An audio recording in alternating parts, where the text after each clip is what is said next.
Hold on, stop. Welcome back to the Shit Show 2.0. Okay, boomer. Damn millennials. Wow. Did not know that. Even flirters who are obviously mentally ill. You want to be my wife? Oh, this is gonna go downhill real quick. What is going on, and welcome to Take on the World with Johnny. and Mike D. What's up, bud? What's up, fellas? Not Feller? Not much. How is Johnny today? Johnny's doing good today. Do I've had an interesting week. you want to elaborate on that or just leave it at that? Interesting. All right. Understood.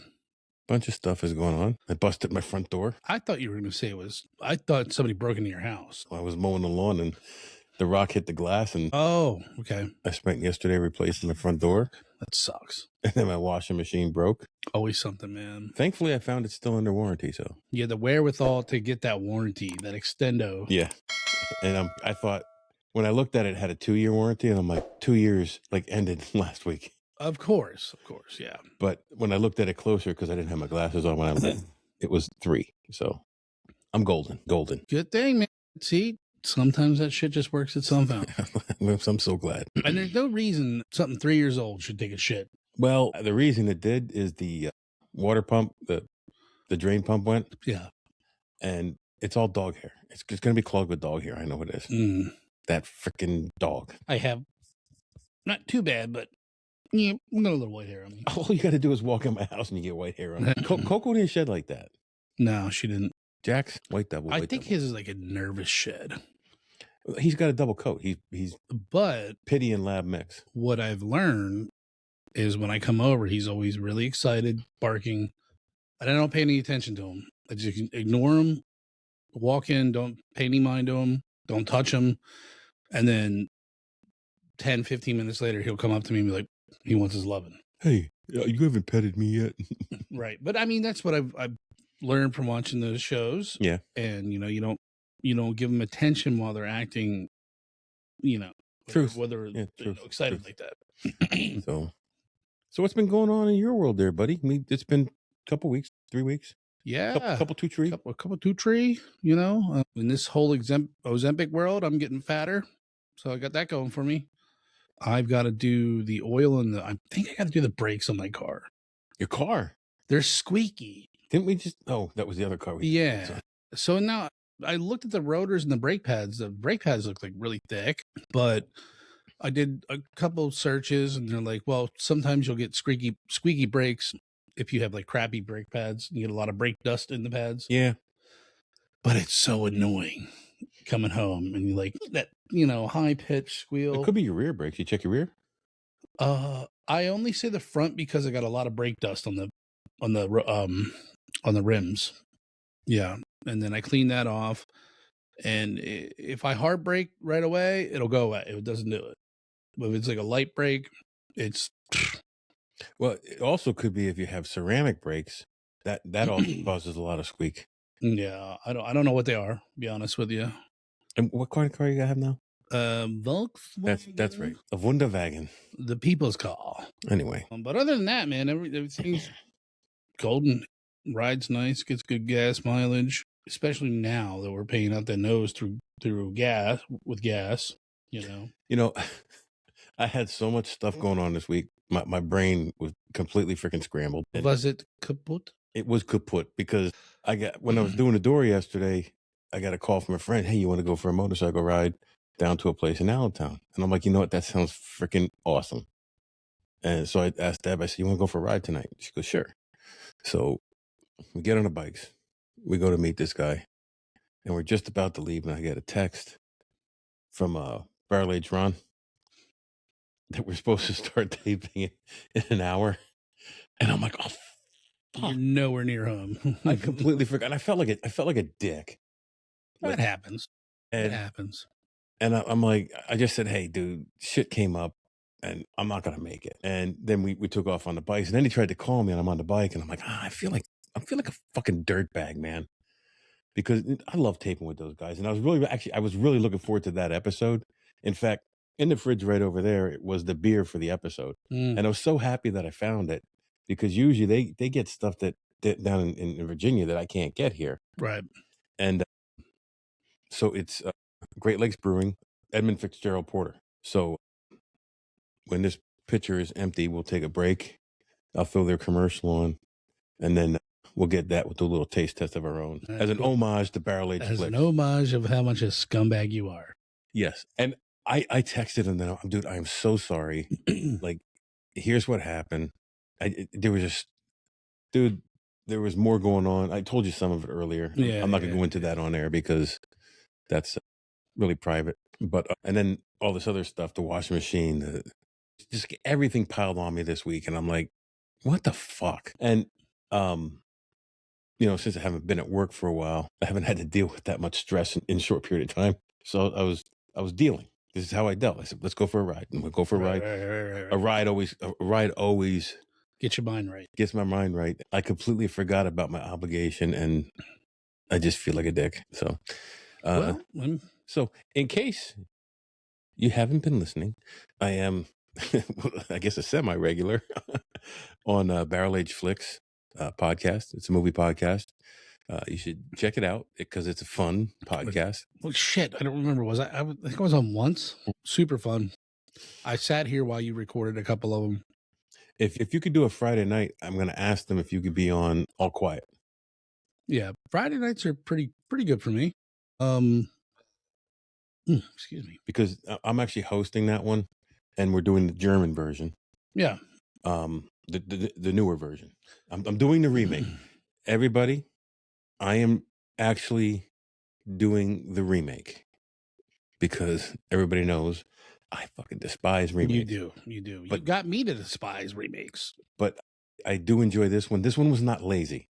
This one was done, I think, very well. I still enjoy the original, but this remake. I wanted to toss or throw out to you guys. Now, I'm going to preface this by saying, if I don't go down there to do it. Right. Because if I go down and sit at the table, it's going to be hard for you to go. But yeah, right. Yeah, I won't be able to swing that. Maybe I could, but whatever. It is what it is. Well, it's nothing to swing. You just sit in the car with me and lay on the floor in my hotel. Because you ain't laying in the bed with me. Oh, no, we've had that experience before. Wait, hold on. It wasn't the same bed. It was separate beds. It was separate beds, but I thought you were getting in my bed. That's when I had my ghost experience. He was fingered by a ghost. I mean, there's no fingering. Where do you get this shit? No, but I had a good. I from the '80s era. Like, I'm still a fucking millennial, as much as I hate to say it. I was like that last year. You're an ex-millennial. Thank you. You're more. There's like a thing. I think they call it the lost generation. Hold your breath. You're more like me than you are like millennials. Right. I still drank water out of the garden hose, rode my bike all night long. Yeah. Set up a ramp with a table. There you go. Right. Just kids being kids. Raised on hose water, anger, and neglect. And neglect, exactly. But sarcasm. I wish, or one of the movie topics I have for you guys. Well, we could do a movie topic. Fright Night. Oh, we could do that, dude. Fright Night. We could do Take on the Barrel Age. I remember. Take on the Flicks. Take on the Flicks. We'll invite Ron on for that one. Yeah, that'd be awesome. Yeah, he wants to. Or if I think you guys can cover that, like I would just love to listen to that. Ron wants to do one with us. Let's do Fright Night with Ron. Okay. And Ron, if you're listening, if you're down to do Fright Night with us, we'll do Fright Night sometime this summer. Yeah, that was a very classic movie for me, and now I'll tell you why. Like, I sifted through my stepdad's like VHS tapes, and I found that, right, and I think there was titties in there. Is that why you wanted to do that movie? Why? I do like the movie, but because there's breastises in it. But it was like the horror breastises. It was a very fun movie for me. I'd never seen anything like that before. I think that was my first experience into a quote unquote horror movie, if you want to call it that. Okay, all right. I told you about my first experience in a horror movie, right? Probably, yeah. The movie Magic. No. The movie Magic, Anthony Hopkins. When I was a kid, like, I wasn't supposed to be watching. I was told I couldn't watch it. And so I snuck down and watched it anyway. It scared the piss out of me. I don't know why. It's not a scary movie. Right.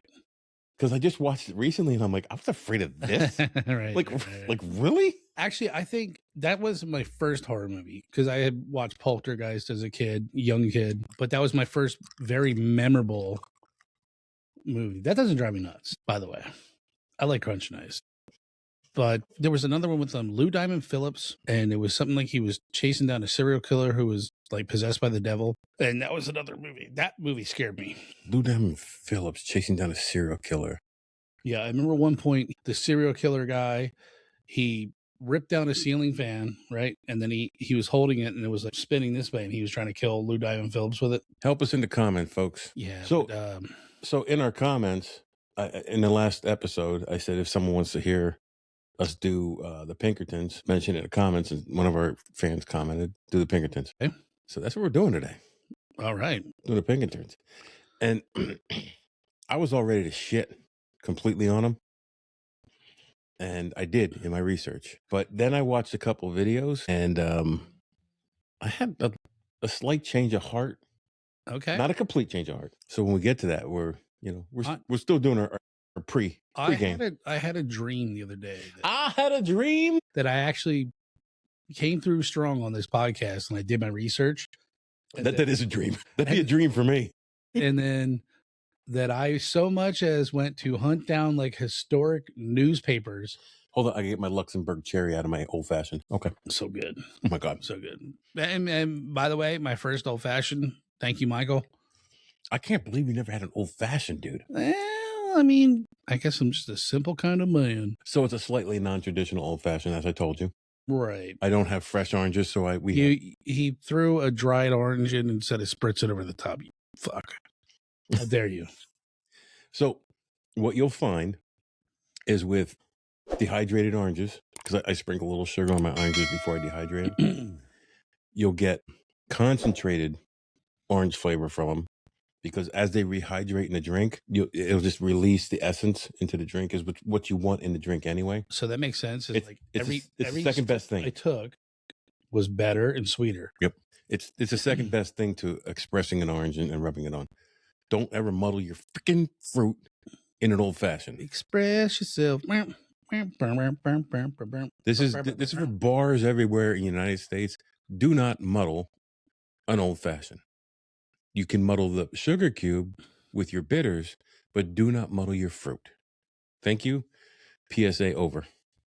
You just muddled up. Anyway, so how's the beer? Oh, it was very good. So that's new on tap here. I love any kind of lemon, very light, springy. It's good. It's a beer.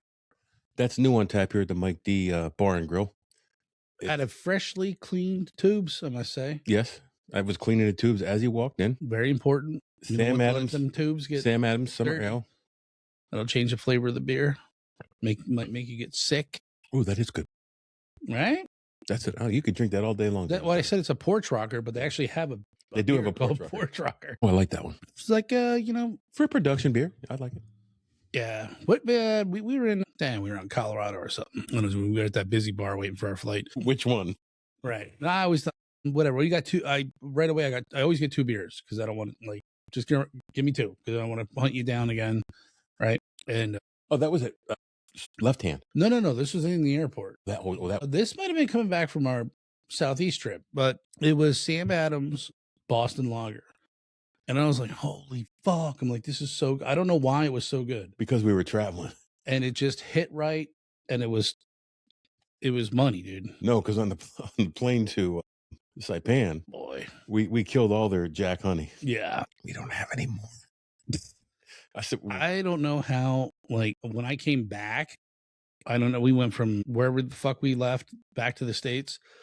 We left on the way back. We went to Narita. We didn't go to Korea on the way back. It was a long flight. It was to Seattle. Last flight. It was a long one.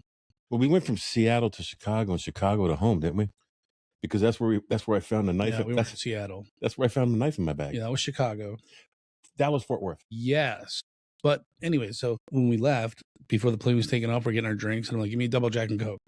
So I killed that. She's like, you want anything else? It was I think it was a Korean stewardess. Double Jack and Coke. Double Jack and Coke. I had 5 or 6 of these. And then she's basically she looked at me. She goes, gave me another one. She goes, you go to sleep now. And I was like, okay. No, that was on our flight from Narita to wherever our port of entry was in the United States. So coming back. Yeah. Yeah. Because we, on the way there, I think we went right to Chicago on the way back. I don't know that we did. Because that was the first, you're like, oh my God, dude, look what I got. That was my knife, yeah. And it was like a combat freaking knife, right? Like it was my SOG. It was my yeah. It was the one you gave me. Yeah, like spring loaded. Yeah. To add another charge, right? Those are legal in like all 50 states. I went through 3 international airports with this knife and nobody caught it. They must have thought we were like some kind of contractors. You remember those guys came up to, hey, are you guys contractors? I'm like, no. I'm like, you look like contractors. You got the suitcases or the what the fuck are those cases called? Yeah, they thought we were mercs. Pelican case. Yeah. And I'm like, nah, we're going to do some mission work. Yeah, we're mercs. We're mercs. 2 fat guys that are mercs. Oh, I wanted to tell you that I don't know if I told you. I ordered that hybrid keg. Okay. So that when I make my home brew, I can put it in the keg. Mm-hmm. So I'm going to change that tap to a double tap. So I'll have something like this on for whoever doesn't like. Oh, upgrading to a double. Yeah, and then I'll have my homemade stuff. Are you going to make a pull handle for your homebrew? Another one? Oh yeah, special one. Yeah. Mike D special sauce. Something like that. Well, that'd be fun. I 3D printed the one that's on there now. Yeah. So I'm going to 3D print another one. It'll probably be the same design with just different words on it. Maybe different colors. You should do like I always thought about getting like a tattoo of like a skull. You ever seen ones that like you have the skull and like 2 wrenches? Yeah. Because I'm a gearhead. But I thought about getting like maybe 1 wrench and like a fucking Folger Adams key. Or, you know what I mean? Just something like that. It's like, because that's what. Or you get a dildo and a Folger Adams key. So yeah, the hybrid keg will actually hook up to the regular decoupler, but I can fill it the way I fill my regular Sankey kegs. Or my Corgi kegs. Well, you might as well just make that spare bedroom mine. I'll probably be here a lot more. Well, you're welcome anytime. And there's always a room for you to crash in. Although I just got to tell you, I'm pretty sure I've told you this before, that damn fire alarm. Fixed. Did you fix that? I got all brand new ones. Every time I'm in there, it's like, beep. Oh, no, we tore that one out. Every time I go in there, I unplug it. It's like I lived in the ghetto, dude. And I was like, they beeped all over the house. I tried to like deal with it. And I'm like, there's no way. I'm like, I need to do fucking. Nope, I put all new ones. Actually, I have two to put in yet. Because half of the ones in the house are hardwired. Yeah, that one's hard. That one was. That one's hardwired. So, but it always beep. I think I just covered that one. So I have another hardwired to put up there. And then I had put a battery operated over a hardwired because I didn't have enough. So then I'm going to take the battery operated one. I'm going to put it in the hallway of the new side of the house. Ours went off the other night in their bedroom. Really? Middle of the fucking night for no reason. That's weird. Was it the Pilgrim lady? And I'm like, I shot up out of bed and I'm looking for smoke and there's no smoke. No, I'm like, that's got to be terrifying. The only thing I think it is Deb used the ceiling fan for the first time that night and it was blowing dust off the ceiling. Yeah, that'll do it. You know, because I dust a lot. So anyway, good times. So how about we get into Pinkies? The Pinkies. Pinky the Brain. Are you thinking what I'm thinking? You want to take a break? No. Then get into it. What am I thinking? You missed it. That wasn't your era. That was more 90s. I didn't do Pinky in the Brain. Yeah. I don't think either of my kids did either. Like, Brain would always say, are you thinking what I'm thinking, Pinky? And he would say, Pinky would say something. He's like, no, I'm going to take over the world. And then like the credits would start. So the Pinkerton National Detective Agency. So we had talked about the Molly Maguires a couple episodes ago, or the last episode. Was it 3 episodes ago? Oh, and that band that I was thinking of, when like you said the Molly Maguires would be a great band name. It's Flogging Molly. Flogging Molly. And I couldn't think of the name of that. Anywho. I like Flogging Molly. I do too. Saw them in concert. Great. Well, speaking of concerts, are you still down for? Yeah. Okay. So let's do it. Well, I'll try to get tickets then. All right. Yeah, let me know what they. Same deal, dude. I'll buy the tickets. You buy the beer, the first beer or second beer, the first 2. Up down. First eight doubling Jack and Cokes. Anyway, the Pinkertons we talked about as soul crushing, union breaking detective agency. Gumshoe Detective. But so I got to digress because I watched these videos and I found out when they were founded in 1850 in Chicago by Allan Pinkerton and Edward Rucker, they started the Northwestern Police Agency. And the reason they started it is because there were all these little towns, and these little towns had sheriffs, or they had county sheriffs and local police. but their jurisdiction usually ended at the town limits. So anything outside the town limits or outside the county limits, it was like the Wild West. There was no law. So I had the law. In the spaces between them where the railroads ran or the mines were or there was a trading post or whatever, had no law. So Allan Pinkerton started this detective agency to cover those errors. So they were basically hired police, and that was their job. That's what they did. They went around and they played hired police, rent-a-cops, basically. So when it was incepted, their early reputation was squeaky clean. Like they did their best to maintain a reputation of being straight-laced and honest and trustworthy and all that. They were very staunch about it, which surprised me when I heard that because everything we had heard was contrary to that. Correct. So I was very, very surprised at that. So I take back some of my earlier criticisms about the founding of it. The founding of it was actually in good faith. There were some hinky things that happened with their advertising and whatever. But when they became the Pinkerton Detective Agency, the Pinkerton National Detective Agency, their logo was an eye in the middle and it said, "We never sleep," or something like that. So the term private eye came from that. Oh, okay. Which I also didn't know. Well, that's pretty cool. Interesting. So now I'm going to go back to my research because that was all from my memory of the videos. I didn't write that stuff down, which we don't never sleep. We just spy on your wife. Yeah, we spy on your wives. We see you when your wife is getting dressed and undressed. What do you think of obviously, we close one eye so we don't see everything.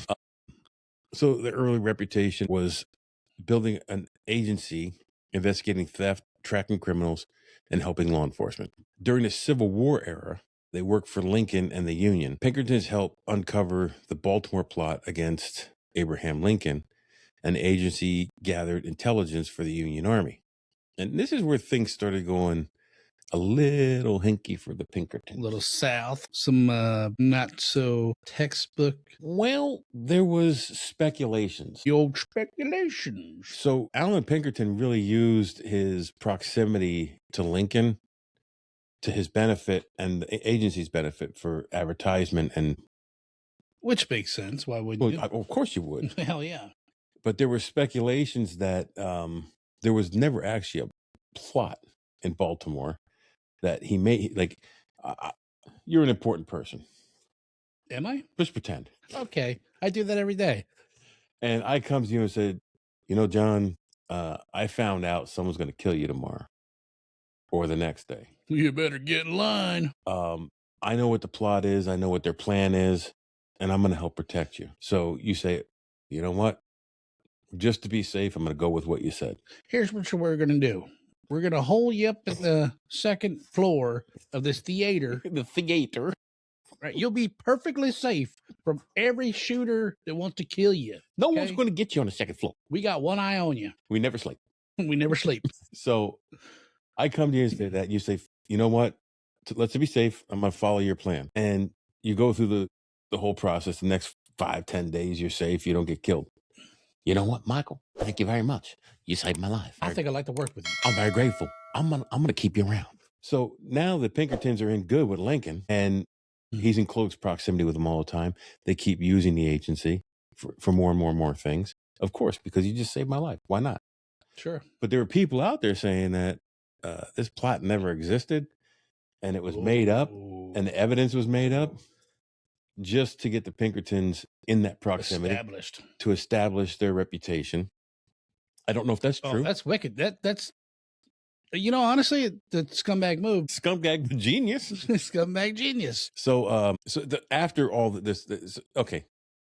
What if they were like, yeah, okay, we're just gonna scare him. You don't have to shoot him in the head. All right, just go up there, make your little statement, jump off the stage.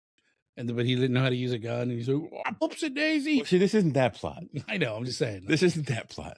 This is when he was president-elect in 1861. I never knew that he had more than one.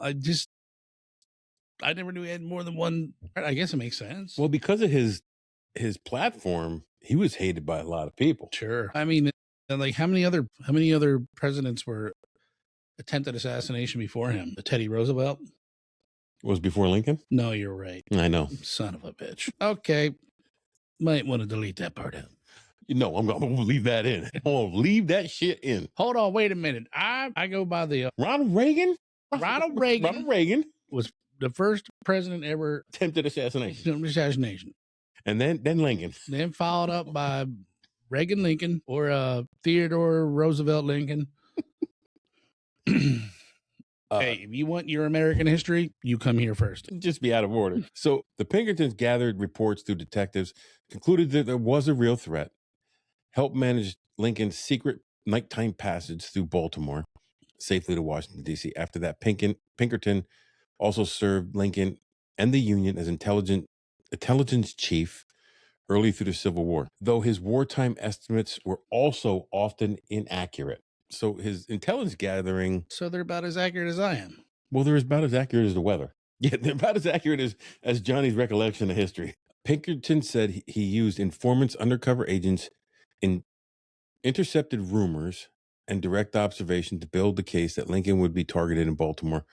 One of the key pieces was detailed an account from a source inside a pro-Confederate circle warned that Lincoln could be killed before he reaches Washington. Well, that could have been some drunkard in a bar saying, Right, yeah, exactly. You know what, that Lincoln, he a bad motherfucker. I'm gonna kill him. I'm gonna kill him before he get to Washington. Oh, you know, there's something I didn't mention when we were talking earlier. I'm actually trying out for 2 parts in a different movie. Are you? Yes. Back on the movie. All right, nice. I'm gonna send my tapes in. Cool. Who knows? Hell yeah. Who knows? They might just laugh at me. You know, I mean, you were already in one movie. I'm gonna do some of my voices and shit. Okay. I'm gonna do my real good acting, not this playtime shit. I said, enough of that Lincoln. Give me another old fashioned. I have to do a monologue for each part. Okay. So that's just like a narrating. So I don't know if they want me to pick a monologue from a movie and do that. Like one's a police officer part, one's a... It's when the sisters cornered Andy. He knew he was gone. They said Riggs never touched Andy again, and he never walked. 2 things happened that day. The sisters never touched Andy, and he never walked again. I can't do him. I can't do his voice. I can't either. Some say Riggs cried like a baby. And they say the warden, that 38 round slug was the last thing that saw his head before he left this world. That's not at all how it... No, that's not it. Not many men think to look at another person's shoes. I actually learned that when I first started at the jail. To like, when you're out at yard, look at their shoes. Oh, yeah. And I was like, shit. Like they all had different shoes. And that worked legit. Because they all looked at, I don't mean like, they're all wearing the same uniform, right? And it's hard to pick out facial features when things get archaic, but you can remember a color of a shoe. Well, here's the monologue I chose. I'm going to do the first line, or the first line from the movie Apocalypse Now. You ready? I love the smell of gunpowder in the morning. I'm gonna get my character. Saigon. Shit. That's it. Anyway. Let's see. He pointed the finger at Lincoln's required train transfer in Baltimore, where the route made the president especially vulnerable. Based on that evidence, Pinkerton urged Lincoln to change plans and travel secretly through Baltimore at night, which he did. He made it through. He didn't get shot. He didn't get killed. Accolades to Pinkerton. Man, you guys are amazing. Oh my God, I can't believe it. Let's see. Early intelligence methods. Pinkerton used undercover work, informants telling him to keep an eye. There was something that Pinkerton did that was groundbreaking for the time. So the Pinkerton agency basically... What, lie to their freaking asset? No, this was actually a good thing, for law enforcement at least. They set up basically the first NCIC. What does that mean? So if you get pulled over by the cops, they run your name through a police database. They set up the first criminal database. Okay. Now, it wasn't a database. But they kept records of photos, information, last known addresses, all that stuff for criminals. Every criminal that their people came in contact with, they wrote all that information down. Tabs, associates, all that stuff, and they had it in a file system that could be accessed to find people. The Dewey Decimal System. Pretty much. So he continued to help Lincoln through the war. Pinkerton also acted as a spy himself, reportedly using aliases, traveled in disguise in Confederate territory to observe troop movements and fortifications. So these guys are pretty state of the art, I would say, right? Yeah. If there's any other agency doing this. And at this point, I don't know if it was just that they were, because a lot of their intelligence wasn't great. I don't know if it was just that they weren't real good at their job, or if things just were so fluid, things changed that fast, or if the time frame that it took to transfer information at that time hurt his intelligence. I'm sure it's a lot of Mix of everything. But his contribution is noted. I would think this is like police work in its infancy. Yeah, it really is. So there's going to be a lot of, trial and error, whatever, mistakes, and you're learning on the fly. So Pinkerton's Civil War intelligence was innovative, ambitious, sometimes useful, but it was also uneven, inflated, and not always trustworthy. Post Civil War, the Pinkertons became very famous for hunting outlaws. They were hired to track figures like Jesse James and other gangs, which made them legendary in the Wild West. You didn't want the Pinkertons on your tail. However, he never did catch Jesse James. I don't think they had speculation that he never got caught, that he died in the 50s. Well, that's one story. Unproven. It's like everybody comes out of the woodwork. There was my uncle. Look at him. He's got the same mole on his nose. Pinkerton's pursuit of Jesse James and the younger gang is one of the more infamous. And he's got the same droopy eyeballs, my uncle. Is one of the more infamous and dramatic chapters in their history. It's mixed real detective work and a lot of bad luck. A bloody raid that turned public opinion against them. I guess one of their agents ended up killing a woman and a child. Even after the people who paid them to go after Jesse James dropped the contract, Pinkerton said, we're still going to get him. I don't care. And then eventually he gave up. After the Civil War, Pinkertons were hired by railroad and express companies like Adams Express to go after notorious train and bank robbers, including Jesse James and the Youngers. This is, I think, where their reputation began to deteriorate. Having bad intel or giving bad intel can be attributed to a lot of things, but some of the things they did at this time, I think you can't get over that reputation. Well, now hold on. Let me introduce. When you murder a woman and a child, that's pretty bad. Yeah. But let me introduce you to this thought: corruption, being paid off by a bank robber who's got money, whatever. Hey, you just let this slide. We won't kill you and your whole posse, and you'll get a couple gold coins at the end of it. You know what I'm saying? Maybe they didn't Pinkertons were kind of greedy. They didn't pay well. Well, one of the things in the beginning, which is I overlooked this when I was doing the beginning, they didn't pay bounties to their detectives. They paid flat rate. So it didn't incentivize them. What's the point? Why am I going to risk my life? Well, it didn't like what some bounty hunters would do was commit a crime, blame it on someone, and then go collect the bounty on that person. Okay. So it kept the Pinkerton agents from doing that. It kept them honest, basically. So they were getting paid good money, but not bounty money. So like you could collect 10 bounties in a day and live the rest of the month without doing another thing. If you just committed a crime, blamed it on someone else. I'm going to steal this koozie and I'm going to put out a bounty on the person who stole that koozie. I'm going to say, oh, John did it. I found it in his pocket. After I shot him to death. Oh, look, there it is in his pocket. Bang. Give me that back. I collect my bounty, get the koozie back. Man, that's so crazy how I know, wild, over a fucking koozie. Well, I mean, maybe over a bottle of Malort. Eagle Rare. He stole my Malort. That's still a James gang. That's old news. There was a botched raid on a James gang. This is where they killed actually, it's kind of interesting. They went to raid the James gang and they threw an incendiary device. It basically modern day old timey flashbang into the house. It exploded. What had happened was when it came through the window, the family kicked it into the fireplace and it exploded. And when it exploded, killed Jesse James' 8-year-old half-brother, Archie Peyton Samuel, and blew his mother's arm off. And that's what turned public opinion against them. And the James gang wasn't even there. So there's 2 innocent people who had done nothing wrong, got injured in his attack. They're still talking about the Jesse James. So here's the criminal database. They created the Rogue. It's called the Rogues Gallery, early criminal records system with photos, aliases, and descriptions. It's a centralized collection of criminal records started by the Pinkertons.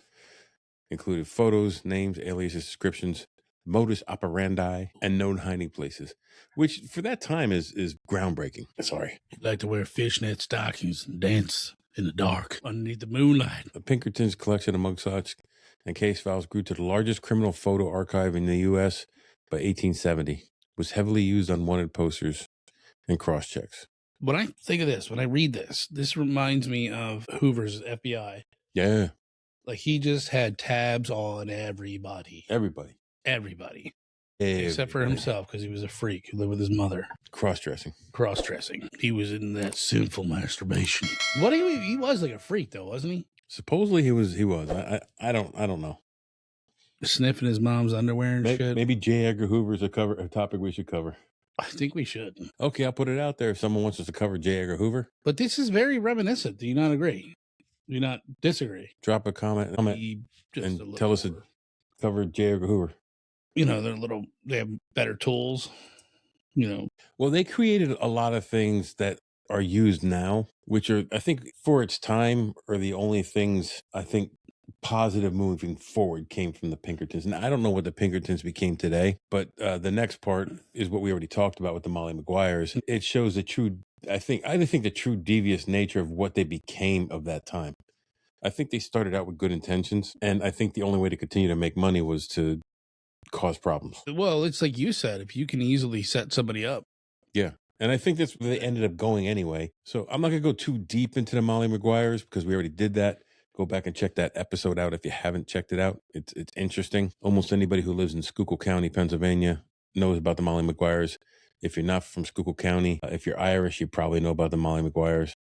If you're not Irish and you're not from Schuylkill County, you need to check out the episode. And watch the movie. Sean Connery. With Catherine Zeta-Jones. Catherine Zeta-Jones isn't in it. So Pinkertons infiltrated an Irish coal miner group in Pennsylvania, most famously using Jamie McParland and the Pinkerton agency, who spent years posing as a miner and a member of the Molly Maguires. He collected evidence, loyalty oath testimonies, and notes on meetings, then helped the prosecutors build a case that led to the execution of 10 men and crushing the miners' union. Except there was not one shred of physical evidence linking any person they executed to any single crime. His testimony and the testimony he gathered from other people, could have been forced or coerced, is the only thing that convicted these men. And you know what they say? And the jury was made up of all people from the company. That's fucked up. Dead men don't talk. You need to check out that episode, because if you just read this, it's like, oh, he went and got evidence, he got testimony, he took notes at meetings, and he helped the prosecutors execute 10 men who needed killing. No, that's not true. That's not the full story. So this whole thing can be made up just like the whole, hey, Lincoln, you need security from this phantom. Yeah. Guy that's trying to kill you. So from the research, it's just like any news broadcast. If they can shine their own light on it. If I just give you the highlights from the Molly Maguires and Pinkertons, that's what the research says. But if you listen to the episode, there's much, much more to it. They played a big part in the Homestead strike of 1892. And that's the Homestead steel strike. Where was that? Homestead. We talked about that in our episode on Pennsylvania steel. Oh, Bethlehem? No. Pittsburgh. Yeah. One of the two. So the Pinkers became most famous for their role in the Homestead steel strike when Henry Clay Frick hired hundreds of Pinkerton agents. How funny is that that ties into an episode that we did prior to this information? Before we even knew we were doing the Pinkertons. Right. Agents armed as guards to break the A&F plant lockout and strike. On July 6th, 1892, agents were sent by barge to the plant. Strikers and townspeople met with them with gunfire, dynamite, heavy resistance, leading to a 12-hour battle that left at least 10 people dead and dozens wounded on both sides. Wow. When the Pinkertons tried to surrender, some agents were beaten badly by strikers. The whole incident was widely publicized as private army fighting laborers, and it generated a huge backlash against the agency. So this was technically just a huge thug movement. Right. I would like to know, like, what gave them the authority to arrest people, set people up, shoot people? Well, because, like I said, outside town jurisdictions and county jurisdictions for county sheriffs, there was no law enforcement between. So, Right, but there's still like, you know what I mean, like state law that says. No, the state would hire them and Okay, give so them they the would. authority. Okay, Yeah. so that's all right. That's what I'm saying. Like, who hired these guys? Or They're these, giving the powers to do this. or the companies would hire them. This is my property. I need my property protected. Go protect it. So yeah, like you said, like private security, and you have the right to protect your private property from destruction or being stolen. Yep. By the 1880s and 1890s, Pinkertons openly advertised spies for hire to any company worried about strikes or unions. So at this point, they just became an anti-union agency, it seems. Advertisements openly promised employers that they could send an undercover detective to live among workers, find out which of their employers are likely to strike, identify the union organizers by name. Such deep long-term surveillance, often without workers' knowledge, fueled the perception that Pinkertons operated like corporate secret police. There was not a perception. That's what they were doing, breaking solidarity from inside. The private army image of the Anti-Pinkerton Act. At its peak, the agency controlled thousands of agents and tens of thousands of reserves, a force larger than the entire army at the time, which scared lawmakers and unions alike. At one point, their entire force and reserve force that they could call on was larger than the U.S. Army. That's crazy. Like, they could have taken over the country had they wanted to. Now, luckily, they didn't have those designs, but that's just crazy. The violent union-busting Homestead clash, a broader pattern of aggressive tactics, led directly to the Anti-Pinkerton Act of 1893, which banned federal government from hiring the Pinkertons because Congress saw them as dangerously as a powerful private force. Don't stop pouring. Don't stop pouring. In short, the Pinkertons earned their reputation for brutal tactics, not just by fighting outlaws, but by infiltrating communities, using mass surveillance, and then backing it up with armed forces when conflicts turned violent, especially in the world of labor and mining. I mean, if they had stuck to what their beginning was, they would have been a cause for good, I think. Sure. But like everything else in this world, it was about money. Corrupt. It was about money. Yep. The root of all evil. Money corrupted them, I believe, in my personal opinion. The 20th century continued with a darker legacy. The company kept operating, but its name remained tied to strike-breaking, private policing, and surveillance of workers. Their name became strongly tied to the union-busting, corporate violence, and heavy-handed surveillance. Instead of just detective work, here are a few concrete examples of darker side. The Homestead, we've already talked about that. Ludlow Massacre, 1914. During a Colorado coal strikes, Pinkerton-linked detectives and private mine guards joined state militia and National Guard units at a tent city camp for striking miners and their families. In Ludlow Massacre, the force attacked setting fires to tents and killing at least 66 people, women and children.